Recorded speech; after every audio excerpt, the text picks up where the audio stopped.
everyone. Welcome to Allowing Opportunity and Creating a Channel for It as part of our second annual Midwest Design Week.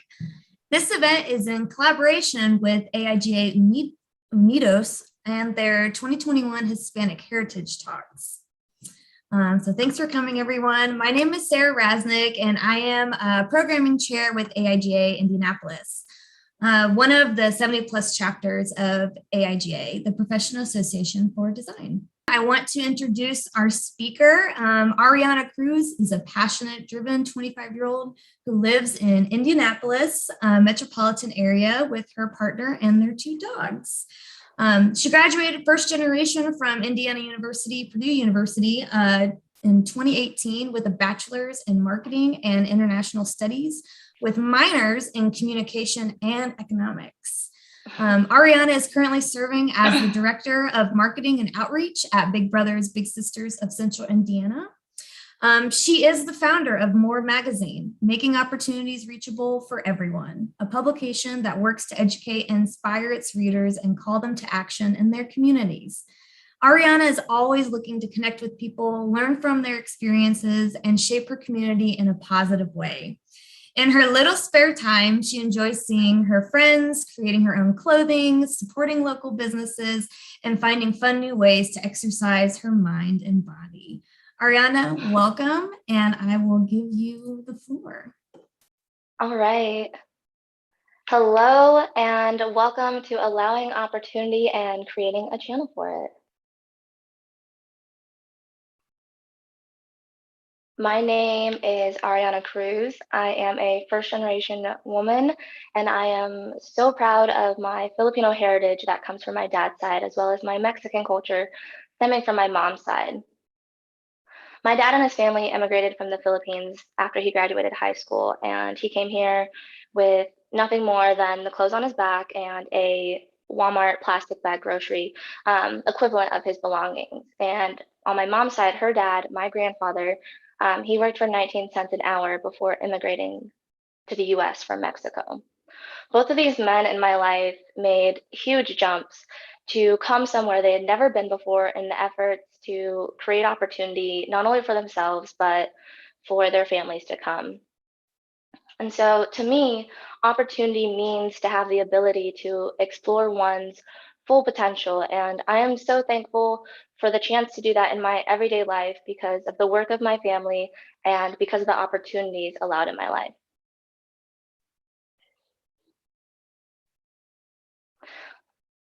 And so when I think about opportunity, I think about this phrase a lot. It comes to mind a lot because I work with women regularly and it's been pretty popular. Empowered women empower women. But the phrase itself is incredible because of how applicable it is to so many different scenarios.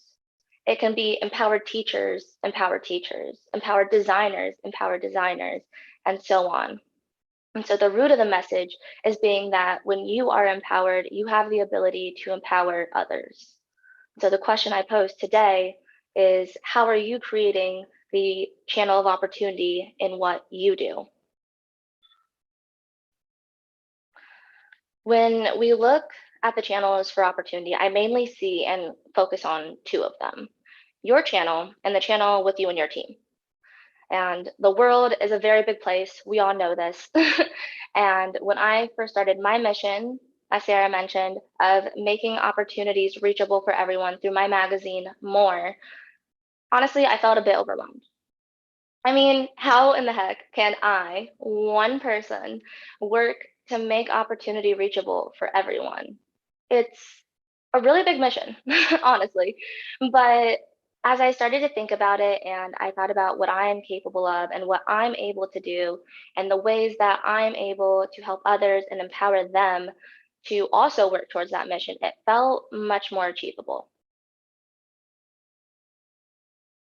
So let's start with us, you and me. And it's funny because when I was putting this presentation together, I realized how many components of it are intangible. But then I was like, well, when you think about it, a lot of tangible success stories and pieces start with the idea, right? So today we're going to be starting again with the intangible that will, hopefully lead to many successful pieces of tangible action items and product. So when I look within, I ask myself, what am I doing to create opportunity for the next first generation woman like myself? And so when I put the question back on me, it feels a little bit easier to ask and a little more approachable because I can rephrase it in different ways. What did I need before now? What would have helped me achieve my goals? And so on the slide, you'll see a few different questions that kind of get that conversation going with yourself, right? So I think through a lot of these questions, and honestly, easy answer is money. We can all use extra money to achieve and alleviate stress. But think further, right? Think back to the intangible. What would have helped you develop? What would have pushed you to think outside the box? What could you have utilized to get you to where you are right now?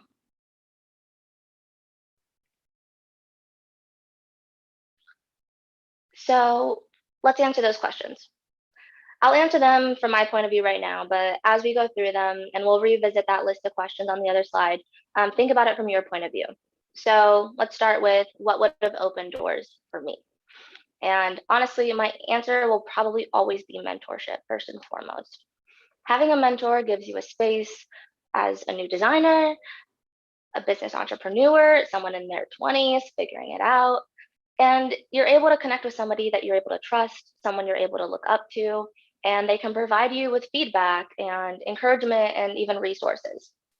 And so I work now with Big Brothers Big Sisters, and mentorship is our whole mission. And I think back to when I was in college and I was also a big sister, which was amazing to have that impact with somebody. And I think about all the mentors I had in my life. Maybe I didn't realize they were mentors at that time, but having somebody who can stand in your corner and guide you and encourage you, it makes a difference. And so I take this answer from this one question and I try to reflect on myself. And I think mentorship would have helped me. Am I someone right now who would be able to offer mentorship to somebody else? And I think through that because offering what you needed is a way to create a channel of opportunity. It's a very easy way to do it because you know what would have helped you. And without a doubt, if it could have helped you, there is somebody out there that it could also help. At the same time, though, I feel like this starts to sound a lot like be the person you needed. And I think that that can get kind of heavy. And who knows? Maybe you needed a lot of persons. I needed a village. Who doesn't? And that's okay. But right now, we're focusing more on being the channel that allows opportunity. And so you don't need to be all those persons that you needed. You still need to be your own person right now and be the person that you're becoming. That doesn't mean, though, you can't find what you're good at and make time to focus on it and expand that out to others. So we're going to revisit this line of questions and kind of explore the different ways that we're able to help. So on the slide, let's look at these questions. We have what would have opened doors for me? What would have helped me achieve my goals? What kind of support would have made my journey less stressful? What resources could I have used? What would have helped me develop? And what would have pushed me to think outside the box? Again, these are just a few questions, kind of get them going. You can answer your own questions however you want, but I'm going to walk through a couple of examples right now. So maybe you're somebody that has a lot of experience. Would you be open to sharing that insight on a project here or there?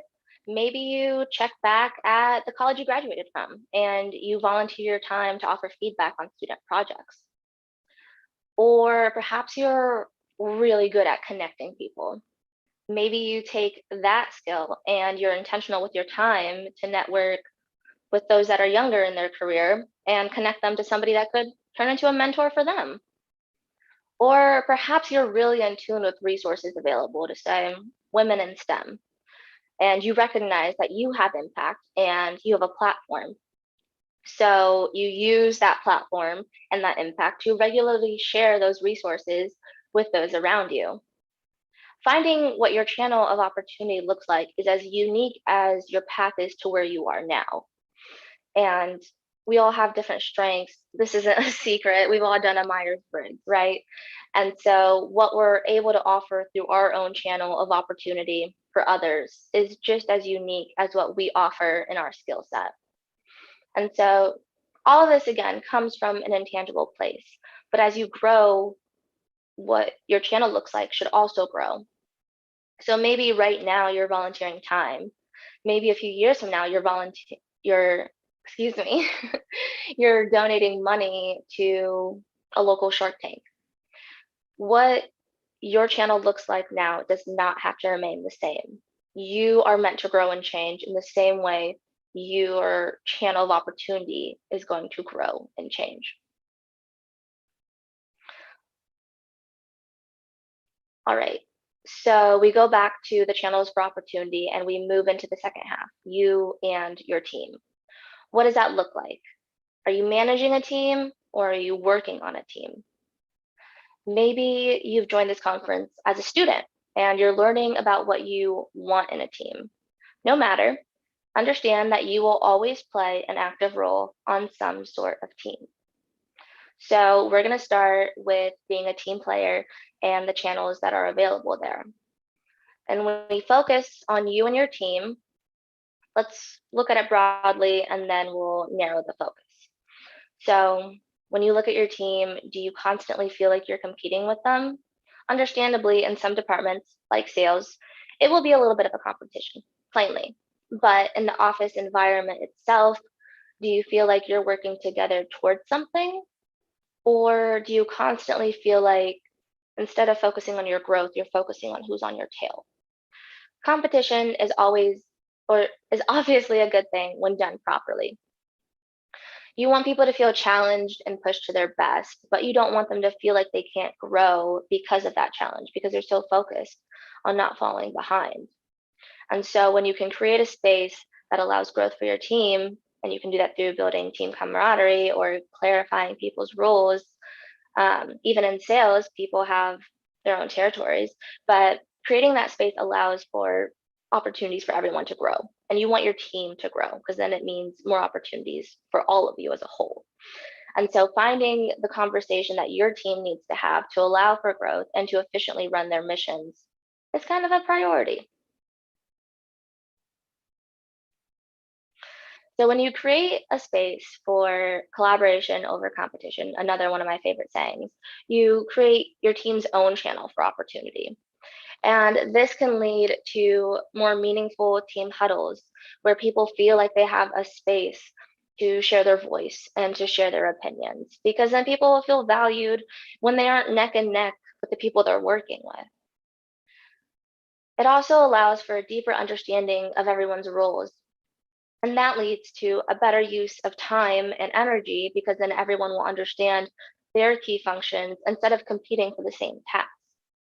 And so when you work on a team, you're able to, more often than not, organically start that conversation that leads to these different outputs. When you're managing a team, though, that usually comes with more responsibility to allow those channels of opportunity for your team to grow. And so now we're moving into the part of the conversation that focuses on the channel creation from a leadership perspective. I'm going to bring this quote back, although shortened. Empowered, empower. This took me a while to understand at first, honestly, because I was like, empowered, empower. I don't understand. But again, we're going back to kind of what I started with. And so when you take the time to focus on yourself and you grow yourself, you typically end up being in a place to grow others and to help others. We touched on this lightly before we talked about how your channel of opportunity grows and adapts with you as you grow and adapt, and what you're able to offer changes. Another way I really like to think about this is when you fill your cup, you're able to overflow into others' cups. So think of that champagne pyramid and someone's pouring the champagne down and that top cup fills and it overflows and fills all the cups around it. That is your impact. When you take care of yourself, you can help take care of others and whatever that looks like. And so in this section, we're going to look at how you not only create that channel for opportunity, but the different ways you are able to allow it and empower it as a leader. And so many of us, I'm guessing, will end up in some sort of leadership role at some point in our life. And at this point, we've all had some kind of leader in our life. And so I want you to think back on those leaders that you've had. Think back on the jobs that you've had. What do the good leaders do, or the ones that you favored? And maybe what did you not like about other leaders? Think about why you stayed or maybe left certain jobs. Are you thinking about it? I can only imagine that everyone here today wants room for growth. You're attending this conference to expand your knowledge, and we see that. And so I think it would also be safe to say that most of us consider growth when considering a career change or a new field. And in the same way we consider it for ourselves, we should also consider how we offer that growth and opportunity to those that we're leading and those that look up to us. And so this is one of my absolute favorite ways to think about leadership, watering can leadership. So, personal anecdote. In my first job out of college, I worked for an art gallery. It was amazing. I was a fresh grad, and in my own mind, I was full of experience and ideas, and I had all this room to grow and continue learning. And so I worked on this 4-person, all-woman team. It was amazing. And they gave me so many words of encouragement and just affirmation in what I was doing. And so as I got that encouragement and those affirmations, I began to get a little bolder in my designs.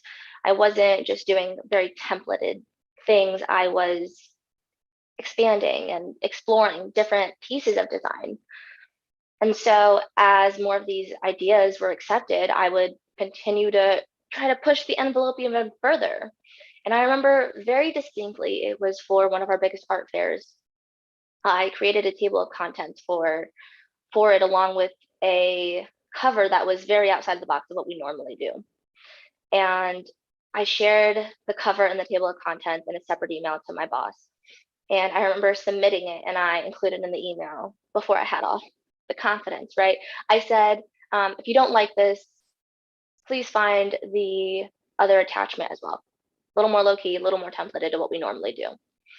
And from that, the gallery owner ended up emailing me to set some time aside to talk about the work I'd submitted. And honestly, I went into it just thinking like, this is a little off brand, like let's stay this way or whatever. I mean, I felt it was on brand. Y'all know as designers, like you kind of want to stay on brand, but then explore pieces. And so, I mean, it was something like that. And I walked into that meeting and she ended up sharing how impressed she was with me. And she had asked if I had any formal training in design, and I shared that I had been self-taught. And she shared with me the potential that she saw in me. And she asked if I would be interested in taking some classes or continuing education, if I knew it would be paid for. And so I definitely was enthusiastic about that. And months later, she saw my work continuing to grow, and I was offered my first big promotion in my career. And when laying out that first promotion, she had already outlined her goals to grow me into my next position.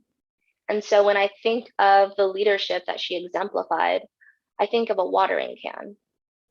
As a leader, you are the watering can full, right? Full of water. And those that you lead are in the garden around you. And so you keep yourself full so that you can continue to nourish and grow those that you lead. And it's very, in my mind, I think selfless, because you are growing those around you to hopefully just continue to shine and grow and potentially outgrow where they are. And so as we think through what opportunities and channels of growth we create for our teams, I also want us to think about how you can be a watering can to those in your own gardens. And so when we think of this growth, I feel like the first thing that comes to mind are promotions. But there are so many different ways that we can work to provide opportunities to challenge and grow and expose our teams to new experiences in a professional setting. But first, we'll start with promotions. So I think the questions to ask are, does your company have paths for growth within it? And how many employees have transitioned upward since they've started? When I would interview with companies during my undergrad, every internship for me needed to look like a possible place of employment for the time to come. I also would ask them how much they look to promote from within. And I think establishing a culture of growth is incredibly important, as it gives people the incentive to stay with your team, as well as establishing the trust and confidence that you have in them to grow and to succeed. So we're gonna flip it and think about how many employees have also been able to make a vertical move when leaving your company. Even if a company's not right for you or for your employee, when they go somewhere else, you want them to be able to mobilize upward still.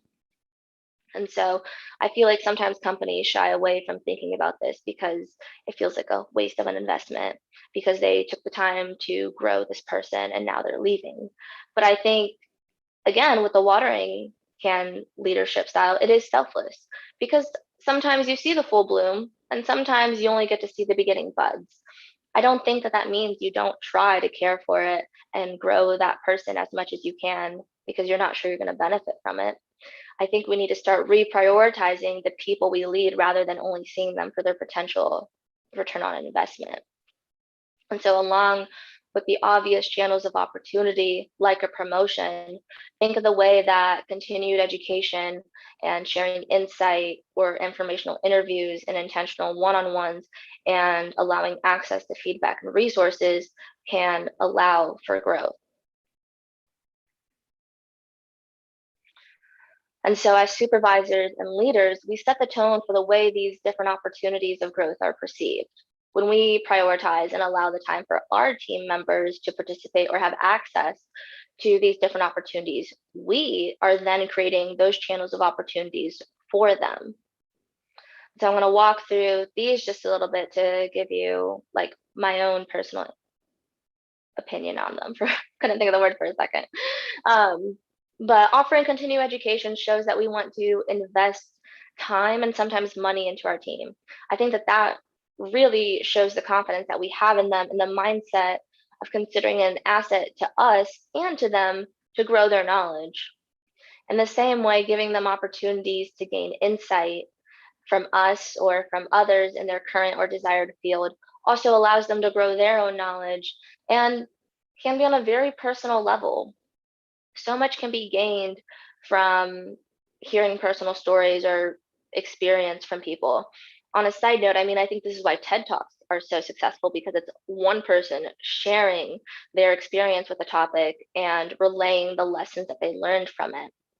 And I'll share some of my experience and insight towards the end of the presentation to kind of get you thinking about the different ways you can do that.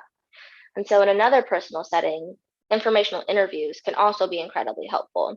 To those early in their career, or those exploring the different career paths, or just wanting to learn more about a specific company or field, it gives your team members the opportunity to make time and know it's okay to make time to grow their mindset and to grow their knowledge as well as their network.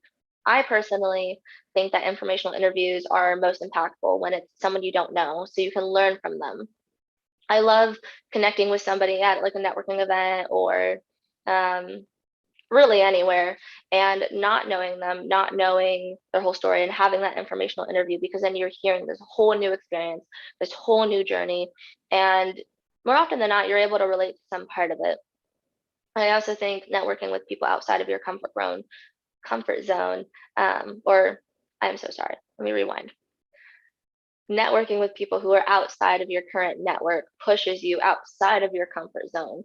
And in that space, I think is where we grow the most. And so in the same way that informational interviews can allow for connection, I think offering one-on-ones as a leader makes you a resource for your team. I think making yourself available and accessible to your team members says a lot. It means that you're making time for them. It means that you are willing to offer guidance and feedback and insight on the work that you're seeing from them. And that helps them grow and improve or learn more about themselves along the way. And so again, we're going to revisit this phrase, likely for the last time this evening, but we'll see. This time it reads, empowered leaders empower future leaders. I share this again because I think a lot of us here are taking the initiative to seek more for ourselves, and that on its own exemplifies some leadership qualities. I don't think anyone would disagree with me on that, right? And so I see a lot of us here today as participants and speakers and attendees and the host, as leaders, or at the very least, future leaders. And I think as leaders, it is our responsibility to acknowledge our influence and our ability to create these channels of opportunity, as well as to ensure that we are allowing these channels to actively exist for our teams and for those that we lead. And there are so many that look to us for wisdom and insight and experience. And it can truly be on us to pave that path forward for them, knowing what we know it took to get to where we are today. And so, with that knowledge in mind, I know that I choose to make an active choice in my life, both professional and personal, to actively make time to help create channels of opportunity that I'm able to in my position in my career, as well as in my position as the owner of More Magazine. So I'm going to walk through a couple examples that I do to create these channels. So again, More was created with the mission to make opportunities reachable for everyone. And I work to do that in a number of ways. And so as I grow and the magazine has grown, these ways that I've been able to do that have grown with it. And it's been incredible to see. And so I know one of the first things that we were able to do, based off of my experience as a college student, I had little to no experience my freshman year. I don't know anyone who has a ton of experience at that time, but it was hard to get internships. And so because of that, I thought, what can I do? Like, what would have helped me get an internship at that time? What would have helped me grow my experience at that age? And it was somebody just offering me an internship and giving me that chance. And so I offered internships for the first time at the beginning of this summer, and they were unpaid for their first session, but they had access to me as a mentor. They were able to build their own internship, because we're a magazine, we have like the finance side, we have the partnerships, we have the creative side, we have set builds, we have designers. There's a lot of different components that go into it. And so I had these wonderful 4 freshman interns from IU, just so much energy and so fun.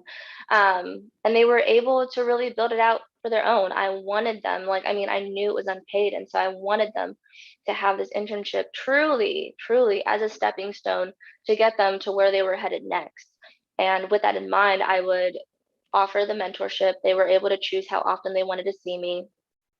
And some of them did weekly, some of them did weekly towards the end of their mentorship to kind of build their portfolio and look at their resume and like add this internship to a meaningful way in their resume and into their cover letters. And others, I encouraged them to do the informational interviews. I walked through with them people that I knew that they might be able to interview with. So I wanted to connect them. I also made it a priority that they saw out opportunities for them to grow their own knowledge. They were required to do a certification each month in a field of interest. So some of them would do the HubSpot social, one did email marketing, one did Google Analytics. And it was amazing because they would report back on it and they'd be like, I realized I don't really like this, so I'm going to explore this next time. And so that was one way we were able to create a meaningful opportunity for younger people.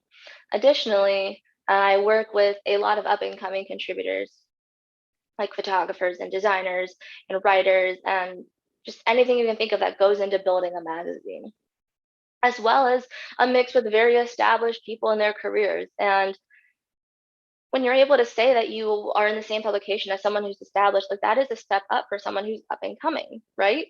And so I think you get your big break or your potential big break when someone just takes a chance on you. And with our platform, it's small but growing. I am always more than happy to share the stage, to help build someone's portfolio, to help connect them with our audience, and to just grow their own reach. I mean, it takes someone just seeing a piece of your work to connect with you and potentially work with you. And in making opportunities reachable for everyone, I also work very hard, again, with the platform sharing, to share voices and stories that are not often talked about. I'm so thankful for the platform that Midwest Design Week has allowed me today, and I only hope to do the same for others.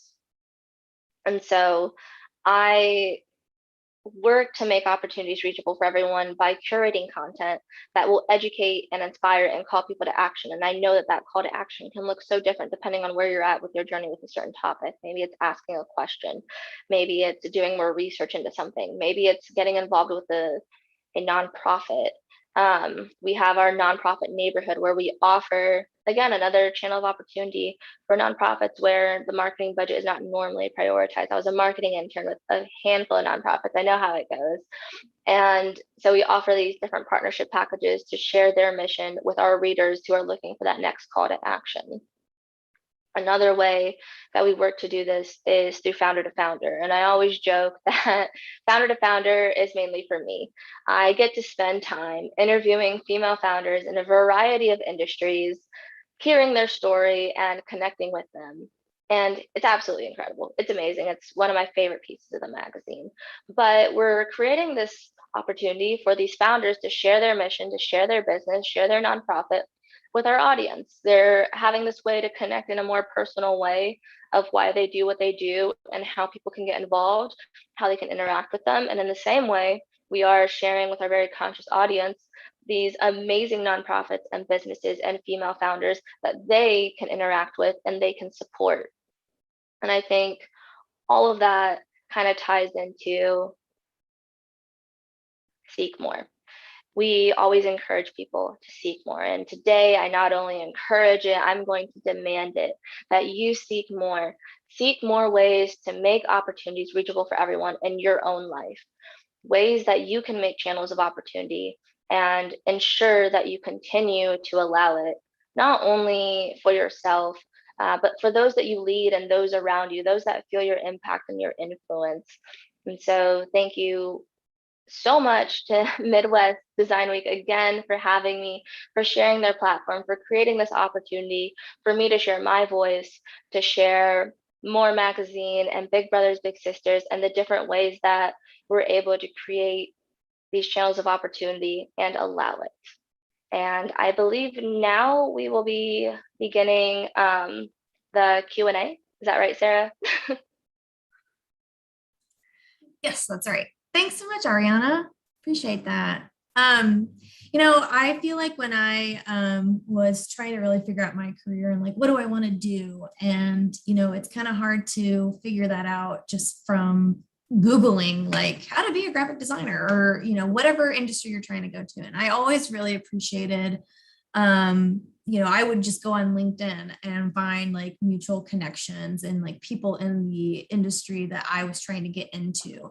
And I've sent so many messages to people, like if they would have coffee with me, if I could have questions. And I got a lot of nothing. It's not even, I didn't get no's, I got nothing back. But I always appreciated there were people that did respond and did take the time to go and speak with me, like some stranger that just wanted to like ask him questions. And I still remember those people. And it's just something as little as an hour of the time to go to a coffee shop, and hopefully they're buying your coffee if they're asking, for your time. So yeah, something as easy as that, keeping your messages open in LinkedIn and trying to just be in a position where, go ahead, ask me questions. I'll help guide you on what you can do for your career. That's awesome. That's awesome that you're doing it and you recognize how helpful it was to you when you were trying to find that. Yeah. We all need a little bit of help, Yeah.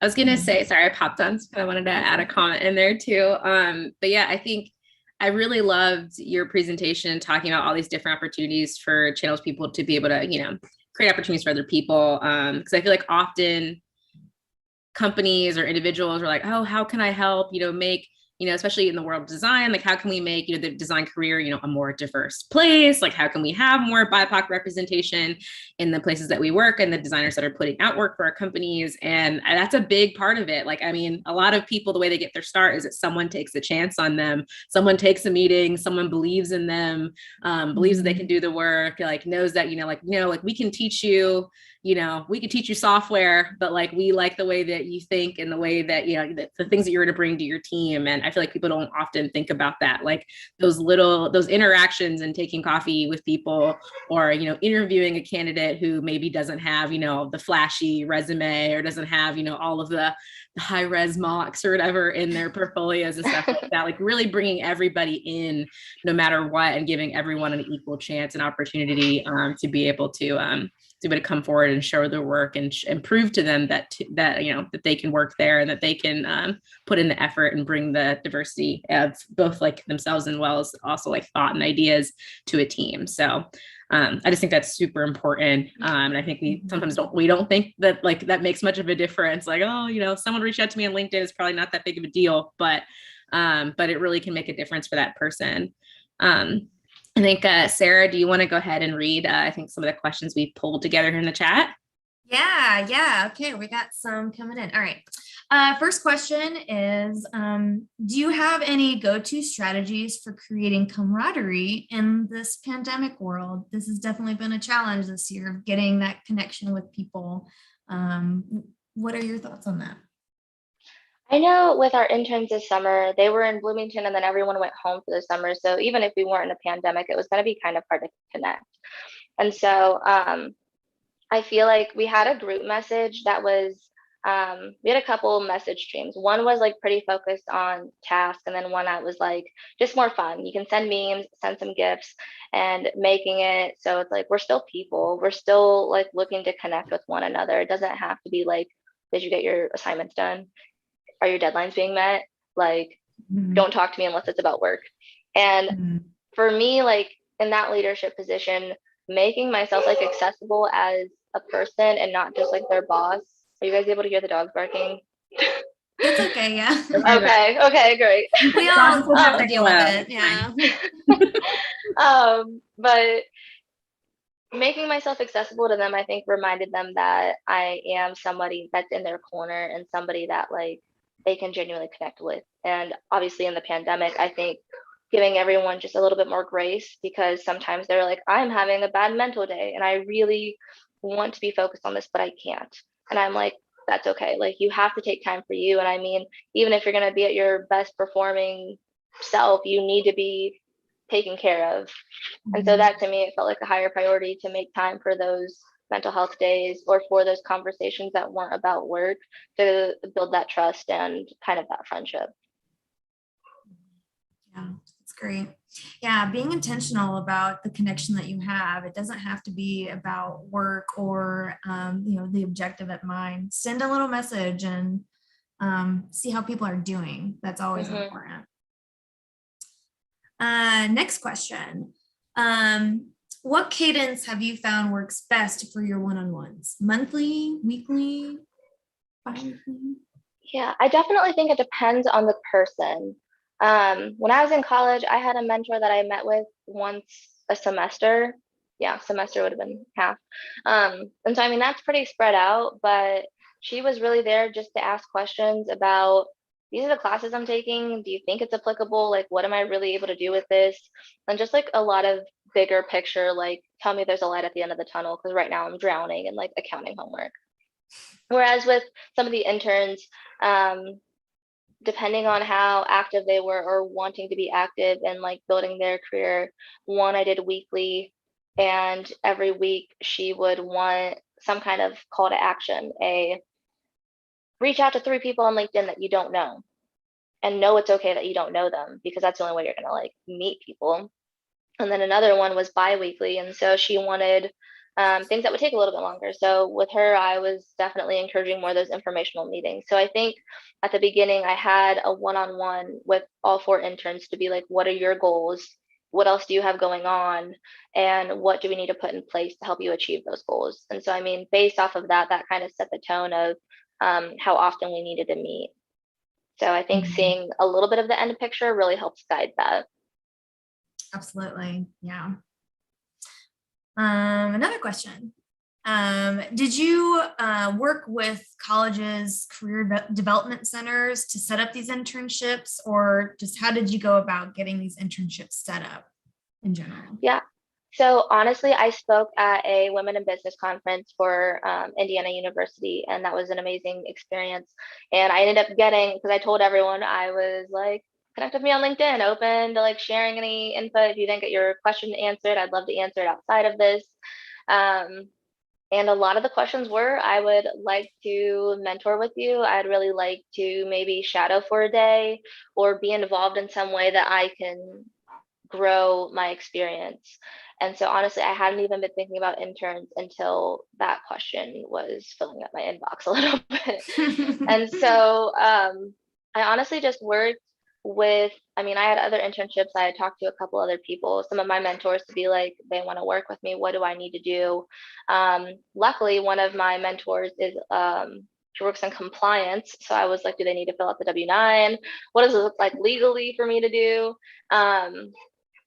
But having the conference that I spoke at kind of already happened. It was kind of like a very specific career fair because they all knew who I was. They knew what I was doing. And so it was like, I think about it now and I'm like, that was kind of like a whole pitch for them to like learn about me and who they could be working with and like our mission.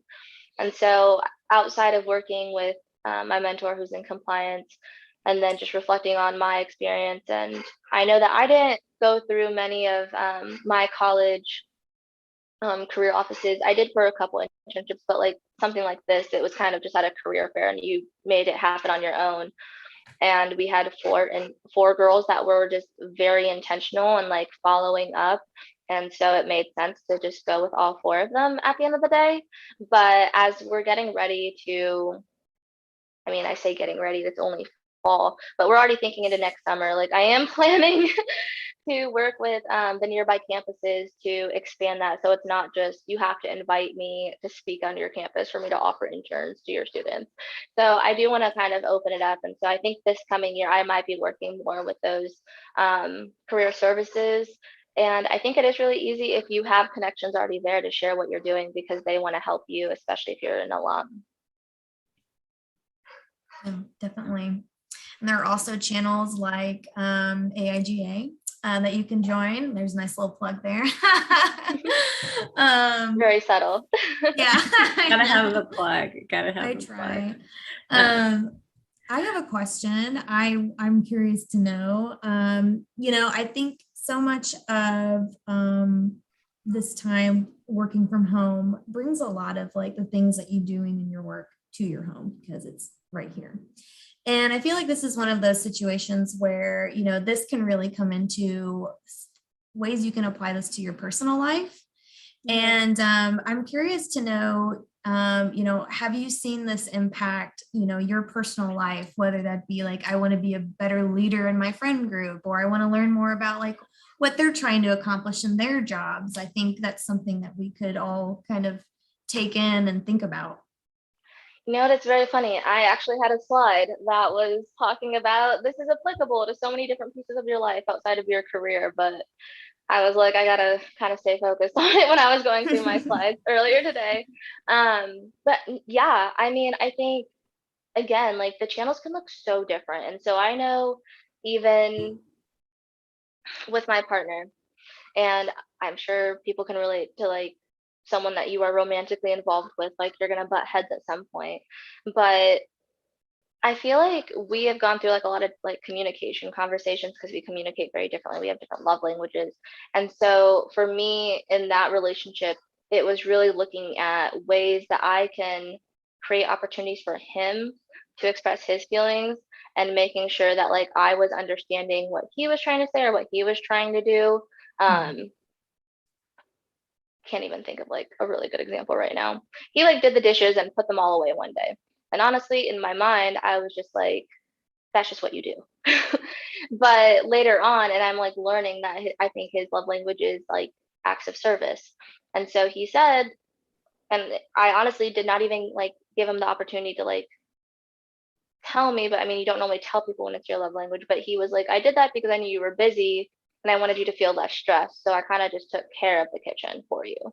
And I feel like in your personal life, you kind of have to create these channels of opportunity for the dialogue to be there or for them to show you something. I mean, even with friends, like you can have a friend who's really flaky. And if you just write them off, then you're kind of closing that door of opportunity. And I mean, it's a balance of setting your own boundaries and like taking care of yourself as well. But it's also being careful if you are taking a step back or something. It's like, is that closing an opportunity? Is that like kind of cutting something off that you might not really be ready to cut off? I don't see as much of like leadership per se in like my friend groups. I know that if we need to make a decision, I can definitely make a decision. If we're like between tacos and pizza, like I'll be like, all right, like this is what we're doing. But I definitely think that making sure you have these channels and like the accessibility to you with your friends is really important. Just because if there is a problem and you're not making yourself accessible to address the conflict, then that in itself like creates another problem. Absolutely. I have a question that I would like to ask. So you talked a lot about a manager you had at a previous role when you're working at the gallery who like, you know, really helped you grow into that role. What advice do you have for either students or really anyone like interviewing for jobs? Like are there certain ways you can kind of identify who's going to be a good manager and help you grow, or like, does the company itself help you grow? Like what questions can they ask or what things should they look for? Yeah, after working at the gallery, when I started interviewing with Big Brothers Big Sisters, and I mean, I just cannot say enough good things about where I'm at. I mean, honestly, every job I've had, I've like been so lucky to love it. I have a lot of friends who graduated college at the same time as me, and they're like on their fourth or fifth job because they just don't like the environment. I feel so thankful that I've had such a good experience at both of them. And when I was leaving the gallery, because of that exemplified leadership and experience and exposure I had, when I was interviewing, I very intentionally asked, how do you work to grow your team? It's just very pointed, like, and I feel like if they're caught off guard or they say, I don't really know, like I'll need to find out what like those pathways look like, that to me would be a red flag, because it's like it should be something that you're actively doing in a leadership role with a team. I think also asking what I can do to help them achieve their idea of success. And it's funny because I actually had a mentor who gave me that question to ask during that interview, so I don't want to take credit for that one. But I think that says a lot too, because it's like, if it's like, well, you just need to meet your numbers and do this or whatever, then like that's it. That to me kind of shows a very like narrow focus. Whereas if it's like, well, I need you to share your ideas, like tell me what's working, so that way if it's not working, we can adjust it. And I feel like when you get like those bigger picture answers back, like that helps know what you're getting into more so, rather than just being very focused on like, again, like those very tangible pieces of like metrics.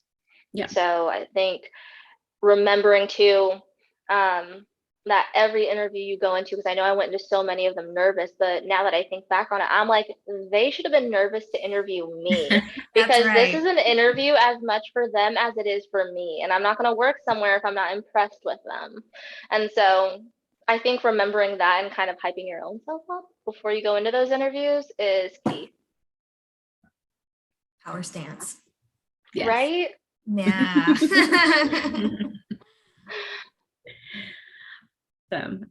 I do want to ask, sorry, I don't know, Carolyn, if you had a question. I was going to ask another one. Okay, cool. I want to ask a question and also give you opportunity to plug it a little bit. What's next for More Magazine? What things do you guys have coming up? Yes, I'm so excited. I also totally forgot to mention that towards the end of the presentation. We have a founder to founder coming out tomorrow that I'm so excited about. Hasn't been announced yet, so I'll tell you guys now. It is with one of my friends who is a designer for wedding dresses, and she does high fashion as well.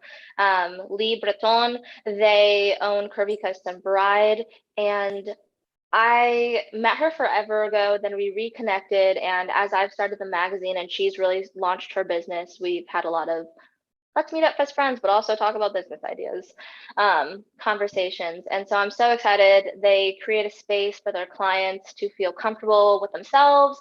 And they are such an amazing example of creating opportunity for people to voice their opinion.